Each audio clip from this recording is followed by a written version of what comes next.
अस्सलाम वालेकुम। जापान से आरिफ का सलाम। आज जापान में बारिश है। आज हम बात करेंगे कि जापान के वीज़ा की कॉस्ट क्या है, टूरिस्ट वीज़ा के लिए कौन से डॉक्यूमेंट्स चाहिए होते हैं, क्या प्रोसीजर और कितने दिनों में वो टूरिस्ट वीज़ा आपको जारी होता है। अस्सलाम वालेकुम। जापान से आरिफ का सलाम। और आज यहाँ पे बारिश है तो मुझे छतरी लेनी पड़ रही है। मैं ज़्यादा छतरी उतार नहीं सकता। काफ़ी देर से यहाँ बारिश शुरू हुई है और अच्छा मौसम है। आज की जो हमारी वीडियो है वो बहुत अहम है। आज इस वीडियो में हम दो टॉपिक्स पे बात करेंगे जो बहुत सारे सवालात आते हैं कि नंबर एक, जापान की वीज़ा फ़ीस कितनी है जापान आने की, और दूसरा जो है वो विज़िट वीज़ा पे जापान अगर आपने आना है तो उसका प्रोसेस क्या है और उसमें कितना टाइम लगता है, क्या डॉक्यूमेंट्स रिक्वायर्ड होते हैं, कितनी फ़ीस है। तो जो पहला आपका सवाल है कि जापान जो आपका आना है और उसकी जो फ़ी पे हम बात कर लेते हैं।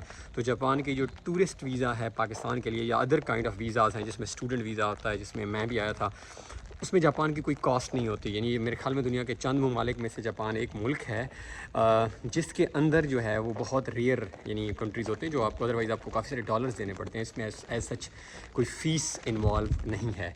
तो ये नंबर एक चीज़ हो गई। और नंबर दो अब आ जाते हैं कि जापान के डॉक्यूमेंट्स क्या हैं। तो आप जापानीज़ एम्बेसी इन पाकिस्तान की वेबसाइट पे भी जाके देख सकते हैं।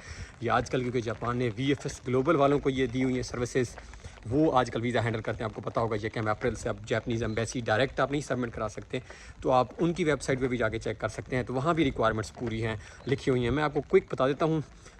एप्लीकेशन फ़ॉर्म होगा ऑफ कोर्स जो वीज़ा के लिए हम हर मुल्क के लिए करते हैं। इसके साथ आपका CNIC की कॉपी होगी, पासपोर्ट की कॉपी होगी, आपका फैमिली रजिस्ट्रेशन सर्टिफिकेट होगा। ये तो 4 डॉक्यूमेंट्स मेरे ख्याल में हर जगह पे हर हमें चाहिए होते हैं। अब आ जाते हैं कि आपका जो यहाँ स्टे होगा वो पूरा आपका प्लान होगा।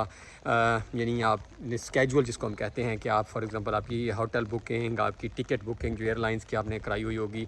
इसके अलावा यहाँ पे अगर आपका 14 दिन का प्लान है तो वो 14 दिन में आप क्या करेंगे, यानी आपने पूरा वो प्लान स्केजुअल करके देना होता है कि इस दिन आपने इधर जाना है, इस दिन इधर जाना है, यहाँ स्टे होगा। ये आप चेक भी कर सकते हैं। इसको पूरा अपना स्केजुअल देना है। और इसके साथ फिर आप आ जाते हैं हमें बैंक डॉक्यूमेंट्स की तरफ। आपने अपनी बैंक स्टेटमेंट देनी है। 6 महीने की आइडियली होनी चाहिए या मिनिमम 3 महीने की भी चल जाती है, पिछले 3 महीने की। साथ आपने अपना एम्प्लॉयमेंट सर्टिफिकेट, अगर आप गवर्नमेंट एम्प्लॉय हैं या आप किसी जगह पे फ़र्ज़ करें प्राइवेट जॉब कर रहे हैं किसी कंपनी के अंदर, तो आप उसका सर्टिफिकेट के साबित होगा कि आप वहाँ एम्प्लॉय हैं, आप काम करते हैं। और अगर आपने बिज़नेस करते हैं, अगर आप वो नहीं है तो फिर आप फोर्स ऑफ बिज़नेस करते होंगे, तो फिर आपके बिज़नेस के जो डॉक्यूमेंट्स हैं वो रिक्वायर्ड होंगे आपके लिए।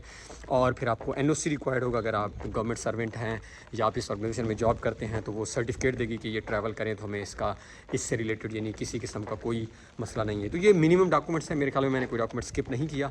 आपको मैंने वेबसाइट बता दी है, जापानीज़ एम्बेसी इन पाकिस्तान।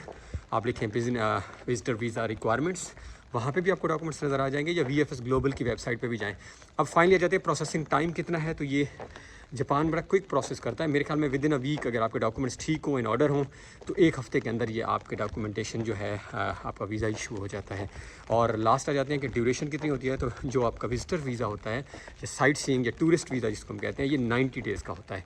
90 दिन के बाद आपको ऑफ कोर्स वापस जाना होता है और फिर आपने अपना जो भी आप दोबारा आना है तो फिर वो दोबारा रीअप्लाई करके आना होगा। तो ये प्रोसेस है और अपना ख्याल रखें। अल्लाह हाफ़िज़।